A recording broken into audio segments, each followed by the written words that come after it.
Selamat pagi semua. Kembali lagi bertemu dengan pelajaran bahasa Indonesia dengan Bapak Merlandon Tua Banjarnahor. Nah, semoga kalian baik-baik saja di rumah dan tetap semangat untuk mengikuti pembelajaran kita secara daring. Oke, baik. Pelajaran kita pada kali ini yaitu tentang teks cerita sejarah dan oleh Bapak sendiri. Nah, tapi sebelum itu silakan subscribe, like, dan komen ya. Oke, nah langsung saja kita mulai. Oke, teks cerita sejarah. Nah, berarti ini ada hubungannya dengan pelajaran sejarah. Nah, jadi kalau yang namanya sejarah kan berarti ada hubungannya dengan masa lampau, ya begitu ya. Nah, jadi kejadian-kejadian masa lampau. Oke, berikutnya mari kita lihat dan saksikan apa itu yang disebut dengan teks cerita sejarah. Nah, oke.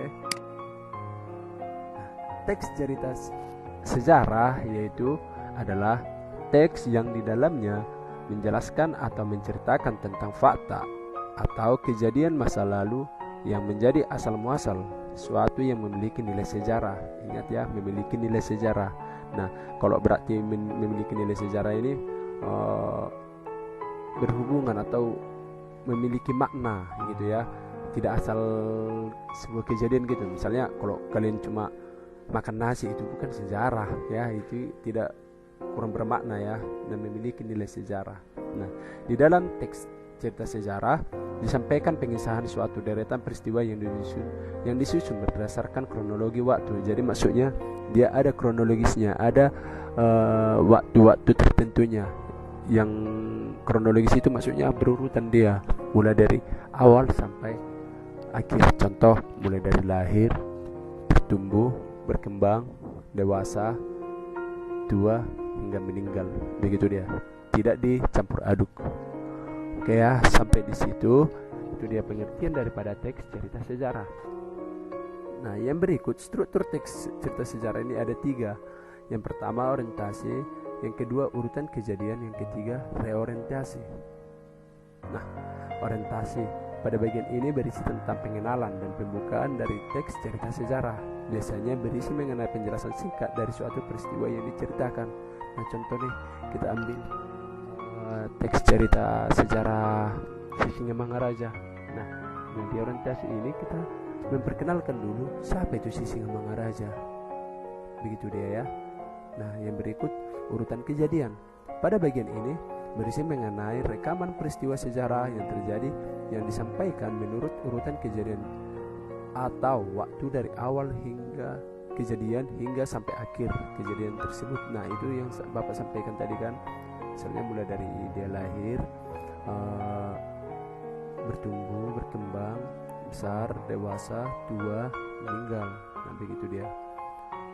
Boleh dibaca sampai terakhir ya. Bagian ini merupakan bagian pokok dari teks cerita sejarah yang biasanya dituliskan secara rinci dan mendetail sehingga para pembaca akan lebih memahami hal apa yang sebenarnya terjadi di masa lalu. Nah, jadi di situ dia diceritakan seluruhnya ya. Oke, yang terakhir yaitu reorientasi, merupakan bagian akhir dari teks tersebut. Biasanya pada bagian ini berisi mengenai komentar pribadi dari si penulis itu sendiri mengenai kejadian yang ditulisnya. Namun ada juga beberapa teks cerita sejarah yang tidak menambahkan bagian penutup ini. Itu sah-sah saja karena bagian ini hanya sebagai opsi atau pilihan saja. Nah, jadi struktur inti daripada teks cerita sejarah ini sebenarnya hanya 2, yaitu orientasi dan urutan kejadian. Ini yang harus ada di dalam teks cerita sejarah. Tetapi apabila memuat pandangan si penulis tentang kejadian itu atau peristiwa itu, maka itu disebut dengan reorientasi yang biasanya berada di bagian akhir. Begitu dia ya. Oke, kita lanjut pelajaran kita. Kaidah teks cerita sejarah. Ini kaidah maksudnya kaidah kebahasaan ya. Nah, ciri kebahasaan dari sebuah teks cerita sejarah bisa dilihat dari adanya pronomina atau kata ganti, kata-kata yang menunjukkan kejadian, adanya verbal material dan juga konjungsi temporal. Nah, Untuk lebih detailnya bisa dibaca ya. Ada pronomi, ada kata ganti, bla bla bla bla. Terus ada verba material dan ada juga konjungsi temporal ya. Nah, silakan dibaca. Oke, Bapak rasa sudah cukup waktu untuk membaca ya.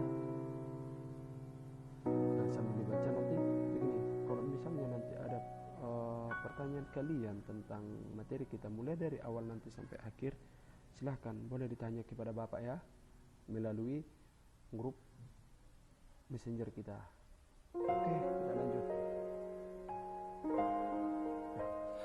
Jenis teks cerita sejarah. Nah, jenis teks cerita sejarah ini secara apanya itu umumnya itu berdasarkan jenisnya itu dibagi atas dua, yaitu yang pertama teks cerita sejarah fiksi dan yang kedua itu adalah teks cerita non fiksi.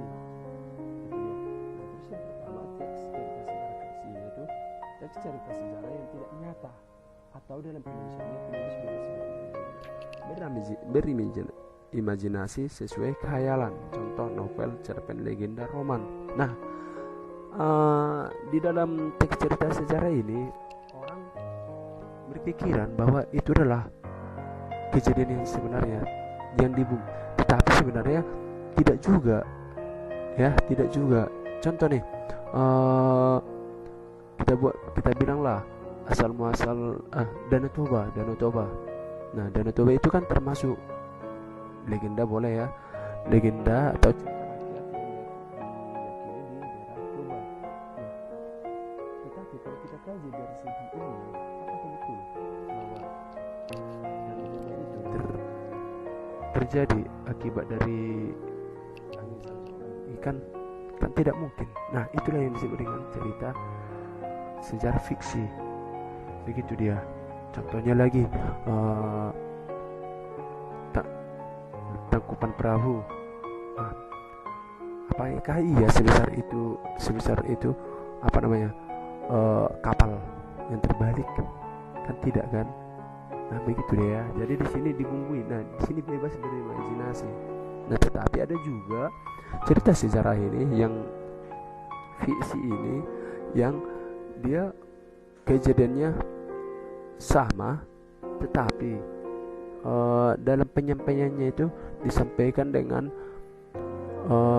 penambahan hayalan atau kejadian-kejadian yang sebenarnya tidak ada tapi dibuatkan untuk lebih menarik perhatian daripada si penikmat atau si pembaca cerita sejarah tersebut. Begitu dia ya.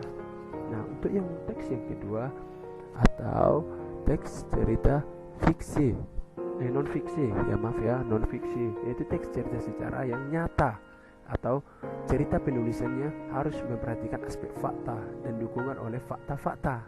Nah, jadi si penulis dalam menyampaikan tulisannya ini, dalam membuat tulisannya ini harus menyertakan fakta-fakta yang ada dan tidak hanya hayalan, tidak hanya menurut, ada faktanya. Contohnya biografi, cerita perjalanan, pengalaman sejarah. Contoh, kalau biografi kita tahu biografi itu adalah perjalanan siswa wafatnya dan ditulis oleh orang lain.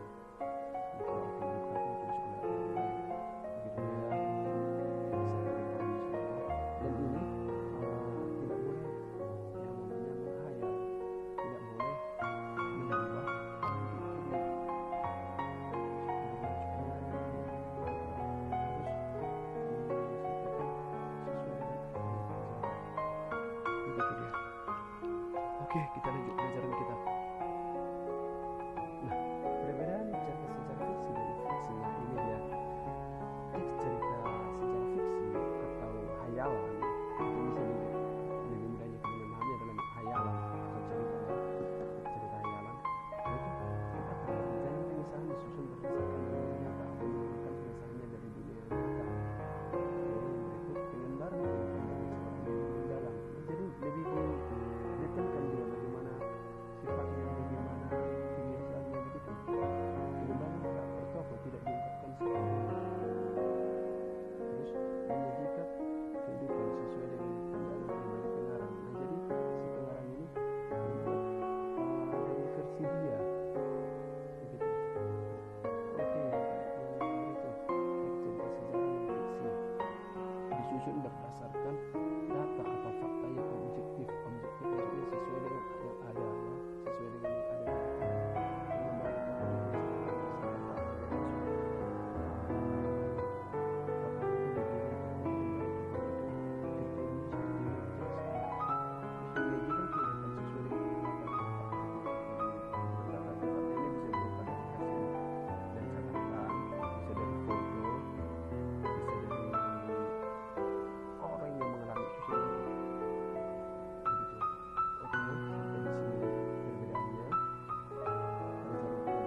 Bani Aceh itu kejadian tahun 2004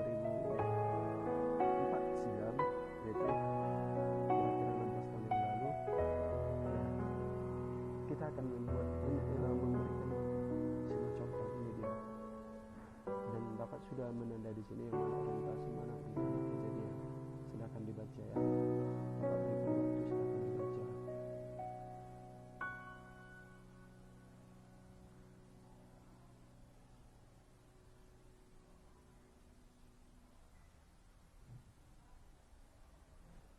Ya, yang bagian orientasi seperti yang tadi Bapak jelaskan itu pengenalan tentang apa itu membaca, apa itu kejadian hidup.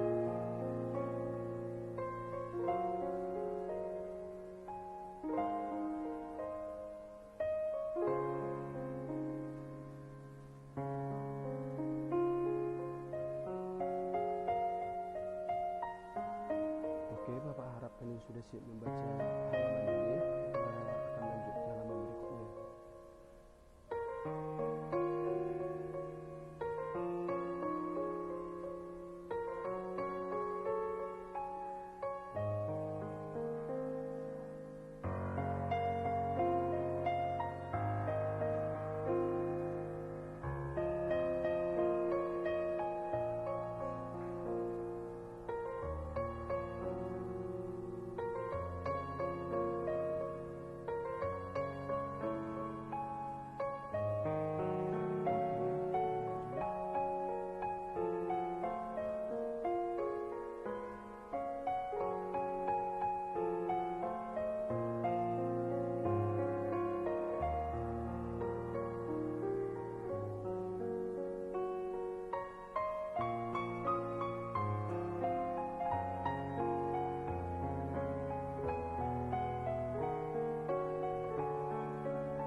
ada kebahasaan di sini maksudnya walaupun tadi Bapak sampaikan 3, tetapi kita tidak mengesampingkan yang lain-lainnya ya. Contohnya EYD-nya karena kita tidak bahas dari ciri kebahasaan EYD, jangan pula nanti di sini kita kesampingkan itu. Ya, begitu ya. Nah, menganalisis. Kalau tadi produksi sekarang menganalisis ya. Menganalisis adalah kegiatan mencari kesalahan dan kelengkapan metode dalam karya sastra untuk membuat suatu karya sastra yang lebih sempurna. Langkah-langkahnya yaitu pertama menentukan ide pokok paragraf, tentukanlah gagasan utama dari setiap paragraf. Apakah kalimat utama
Beta semua, sekian materi kita tentang teks cerita sejarah. Nah, apabila dan Bapak yakin pasti banyak kalian yang bingung dan perlu kalian tanyakan. Nah, untuk itu silakan ditanyakan di media pelajaran kita, yaitu melalui Messenger maupun melalui WA. Ya, Bapak tunggu. Nah, sekian materi kita pada kali ini. Salam dan terima kasih.